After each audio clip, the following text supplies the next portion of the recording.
मोदी जी अपने भारतीय मतदाताओं के लिए पाकिस्तान के साथ व्यापार और खेल आदि दोबारा शुरू करने जा रहे हैं। लेकिन हमें क्या, मोदी जी करने जा रहे हैं तो ठीक ही कर रहे होंगे। हम ज़्यादा पैसा देकर महंगा सामान खरीदते हैं क्योंकि हमें भाजपा की निकम्मी IT सेल का कोई चंपू आदमी ये बताता है कि आज अगर तुम फलां कलाकार वाली फिल्म देखोगे तो उसका पैसा उस पाकिस्तान को जाएगा जो उस पैसे से गोली खरीदेगा और वही गोली हमारे फलां लांस नायक की छाती में लगकर वापस आएगी। गधे और भैंस बेचने के साथ साथ चीनी अमीरों के लिए पाकिस्तान की शांति प्रिय कौम की लड़कियां सप्लाई करने के बाद भी पाकिस्तान की आर्थिक स्थिति ऐसी है कि इमरान खान को बढ़िया कोकेन की जगह घोड़े की लीद फूंक कर गुजारा करना पड़ रहा है। चीन की गोद में लैप डांस करते देश को दोबारा ये माउथ टू माउथ दिया जा रहा है और ये भारत को महंगा पड़ेगा। भले ही किसान आंदोलन से लेकर खालिस्तानियों को प्लेटफॉर्म, पैसा और वैश्विक समर्थन दिलवाने में पाकिस्तान और उसकी संस्थाएं आगे रही हों, लेकिन हमें क्या, मोदी जी कर रहे हैं तो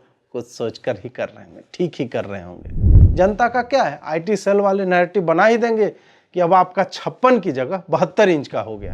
हम जानते हैं कि सीमा पर लोग हमारे लिए मर रहे हैं और इसी कारण से आपको ऐसे समयों पर याद दिलाते हैं कि हमारी नीतियां अमेरिका तय नहीं करेगा।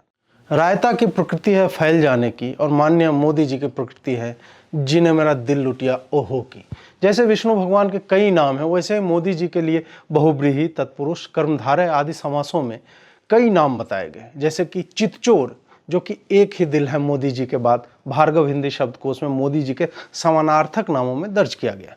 वैसा ही एक नाम है मास्टर स्ट्रोक पाणी। मास्टर स्ट्रोक है जिसके पाणी में अर्थात माननीय मोदी जी। वो जो भी करते हैं या तो पहले से ही मास्टर स्ट्रोक होता है या मिस होने पर बाद में उसमें नया कारण जोड़कर यही तो मास्टर स्ट्रोक है ये कहकर प्रचारित किया जाता है। उरी, पठानकोट, सुंजवा, पुलवामा जैसे बड़े हमलों के बाद हमने अपनी सेना की वीरता देखी और मोदी जी का 56 इंच का सीना भी।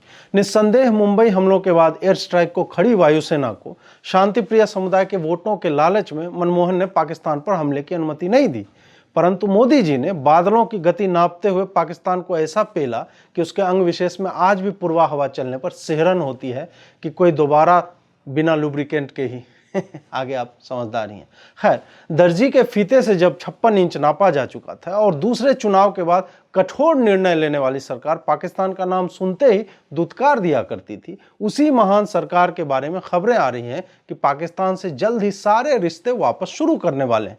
ये मास्टर स्ट्रोक की तैयारी चल रही है। RND TV में खुशी का माहौल है और ओपिनियन पीस लिखा जा रहा है कि शांति का यह प्रयास अभी तक के सारे प्रयासों में सबसे कठिन होगा। हो भी क्यों नहीं, जिस कॉमेडी कॉम को महाराजा रंजीत सिंह ने चिन्हित करने के लिए औरतों के सलवार पहनाए और उसने उसे सहर्ष अपनी आर्मी का आधिकारिक यूनिफॉर्म बना लिया, वो कौम जो भीख मांग मांग कर 1 अरब एक जगह से लेकर दूसरे देश का उधार चुका रही थी, उसको अब 56 इंच के लंबे मास्टर स्ट्रोक के कारण दोबारा भारत के साथ आर्थिक, व्यापारिक, सामरिक, सांस्कृतिक, खेल आदि संबंधों की बहाली का जीवनदान मिलने जा रहा है। आप सोचिए इस पर। जी हाँ, जिस UAE की अपनी औकात अधोजटाओं के टूटे बाल भर की नहीं है, वह भारत और पाकिस्तान के बीच शांति समझौते का बिचौलिया बना फिर रहा है।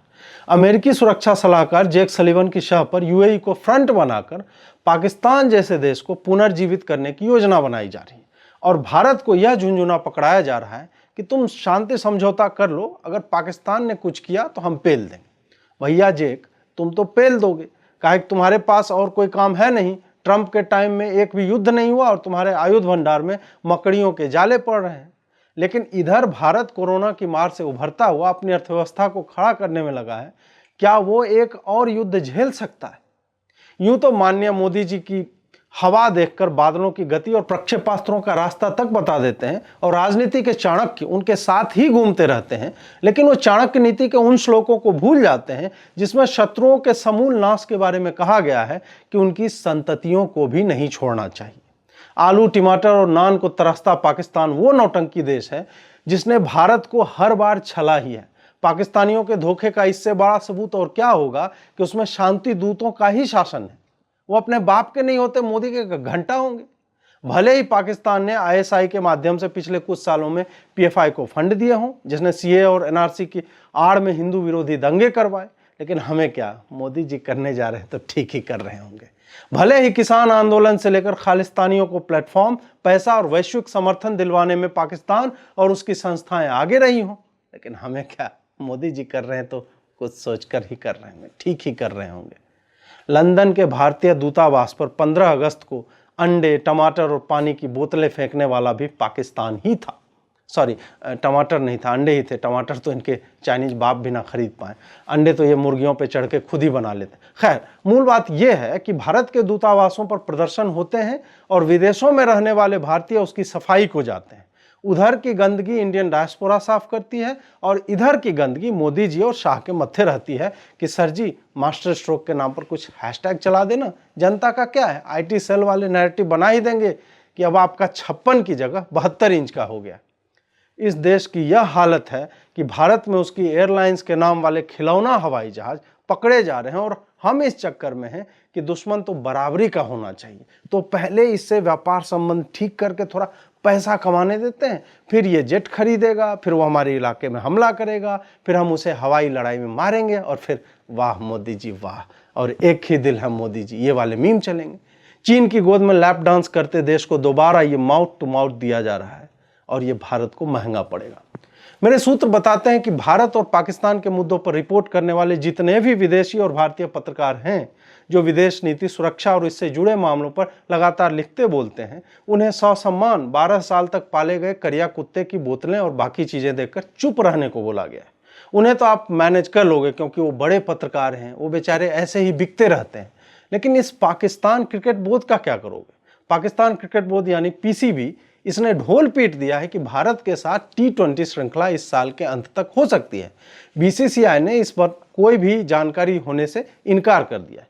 PCB की तो हालत नंगा नहाएगा क्या निचोड़ेगा क्या वैसी हो गई है। उसे तो हल्का इशारा भी मिले तो वो गड़खुल्ला नाच नाचने लगेगा।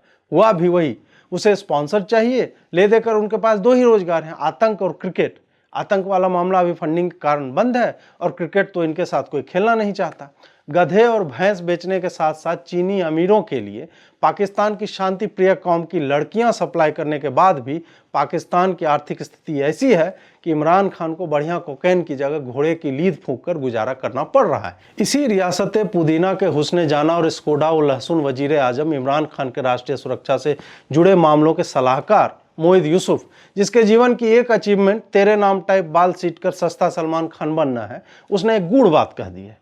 गुड़ हमारे लिए है। उसने अपने टीवी पर जो बोला है वो तो बस फ्लो में निकल गया था। फ्लो में तो खैर बहुत सारी चीज़ें निकल जाती है, लेकिन उस पर चर्चा हम लोग बाद में करेंगे। इस मोहित यूसुफ ने टीवी पर यह कहा कि भारत को लेकर पाकिस्तान की सुरक्षा नीति में कोई बदलाव नहीं हुआ, लेकिन अब सुरक्षा नीति में सिर्फ आर्मी नहीं होगी, व्यापार, खेल आदि सब उसी दायरे में शामिल हो जाते हैं। जी हाँ, पाकिस्तान में टीवी होते हैं, इतना भी गरीब नहीं है देश। हाँ, बिजली की समस्या है, लेकिन क्या पता माननीय मोदी जी कोई मास्टर स्ट्रोक मारकर सिंधु नदी के 2-3 डैम भी जो है पाकिस्तान मैत्री के नाम पर उन्हें दे दें। छोटा भाई है पाकिस्तान, 56 इंच के सीने का क्या औचित्य रह जाएगा अगर उसके भीतर का दिल बड़ा ना। तो मुझे गुप्त सूत्र यही बता रहे हैं कि कई बार विरोधियों ने यह कहा है कि मोदी जी का दिल छोटा है, सीना भले ही 56 इंच का। उन्हीं विरोधियों का मुंह बंद करने के लिए मोदी जी अपने भारतीय मतदाताओं के लिए पाकिस्तान के साथ व्यापार और खेल आदि दोबारा शुरू करने जा रहे हैं, ताकि उन्हें कल को कोई ये न कह दे कि इसका रिबकेज ही बड़ा है, हार्ट तो छोटा ही है। भले ही मोहित यूसुफ आपको तेरे नाम का चिरकुट सलमान जैसा दिखे, लेकिन आदमी है बड़ा घाघ। यह आदमी अमेरिका द्वारा फंडेड इंस्टीट्यूट ऑफ पीस से पैसा लेने वाला वो पाकिस्तानी है जो अचानक से एक दिन अमेरिका से पाकिस्तान आ जाता है। कमाल की बात यह है कि इतनी जानकारी मुझे है, लेकिन हमारी एजेंसियों को यह आदमी इमरान खान का सलाहकार ही लगता है, न कि अमेरिकी मंसूबों को पोषित करने वाला एक धूर्त पाकिस्तानी।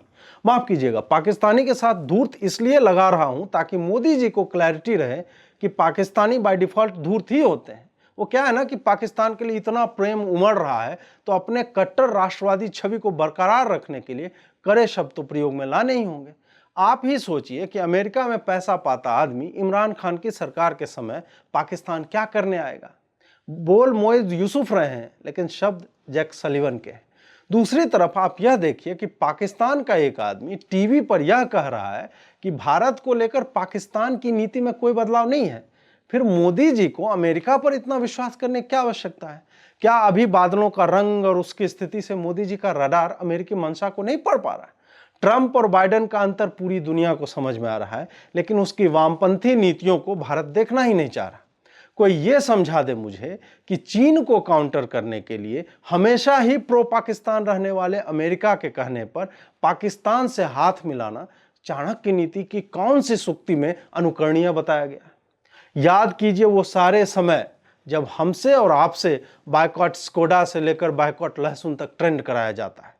हम ज़्यादा पैसा देकर महंगा सामान खरीदते हैं क्योंकि हमें भाजपा की निकम्मी आईटी सेल का कोई चंपू आदमी ये बताता है कि आज अगर तुम फलां कलाकार वाली फिल्म देखोगे तो उसका पैसा उस पाकिस्तान को जाएगा जो उस पैसे से गोली खरीदेगा और वही गोली हमारे फलां लांस नायक की छाती में लगकर वापस आएगी। याद कीजिए उन हरे रंग के जैपैक इमेज को जिस पर काले रंग के जज्बातों को आग लगाने वाले संदेश व्हाट्सएप पर घूमते मिलते थे। हम भावुक उठते हैं और वो गोली ना खरीदी जा सके इसके लिए हम अपने परिश्रम की कमाई से होने वाले खर्च को दूसरे दृष्टिकोण से देखते हैं। हमें हर बार याद दिलाया जाता है कि शर्म कर लो, सीमा पर लोग हमारे लिए मर रहे हैं। हाँ भैया, हम जानते हैं कि सीमा पर लोग हमारे लिए मर रहे हैं और इसी कारण से आपको ऐसे समयों पर याद दिलाते हैं कि हमारी नीतियां अमेरिका तय नहीं करेगा। हमारे जवानों का बलिदान एक संख्या भर बनकर नहीं रहेगा क्योंकि अमेरिका को किसी कारण पाकिस्तान को एक अच्छी आर्थिक स्थिति में देखना है। ट्रंप के जाते ही पाकिस्तान को लेकर अमेरिका का रवैया बदल रहा है और हो सकता है कि वो चीन से भी हाथ मिला ले। लेकिन हमें क्या मिलेगा? गुइयां। हम उस पाकिस्तान को क्यों जीवन दान दें जिसकी रीढ़ सीधी होते ही वो हम पर फुफकारेगा? कौन सा भारत पाकिस्तान में मैच नहीं हो रहा है तो भारत की जीडीपी नीचे जा रही? कैसे कह दें वाह मोदी जी वाह, और कैसे कह दें कि मोदी जी कर रहे हैं तो सही ही कर रहे हो? कैसे भूल जाए कि इस पतित राष्ट्र ने हमारे सैनिकों को हर बार मारा है? कैसे भूल जाए कि यही अमेरिका इसी पाकिस्तान को करोड़ों डॉलर देकर भारत के खिलाफ आतंक को जीवित रखने के लिए सारे कुकर्म और प्रयत्न करता रहा। दिल्ली के हिंदू विरोधी दंगों से लेकर किसान आंदोलन की नौटंकी और खालिस्तानी साजिश तक पाकिस्तान का हाथ सबको दिख रहा है। लेकिन उड़ती चिड़िया को हल्दी लगाने वाले मोदी जी इस शांति समझौते में भारत के लिए कुछ सकारात्मक देख रहे हैं। वो देख सकते हैं क्योंकि उनकी हर बात मास्टर स्ट्रोक है। हम एक आम नागरिक हैं जो उसी पैसे से गोली खरीदी जाती है जो हमारे सैनिकों को मारी जाती है, ये सुनकर इमोशनल होते हैं और फिर हम उसी देश के साथ हाथ मिलाने को तैयार मोदी जी को ये भी कहते रहते हैं मोदी जी कह रहे तो ठीक ही कर रहे हो। खैर, मेरा तो एक ही दिल था जो मोदी जी लूट कर ले गए, इसलिए दिमाग से सोच रहा हूँ। आप लोग देख लीजिए क्योंकि रायता की प्रकृति होती है फैल जाने की। नमस्कार।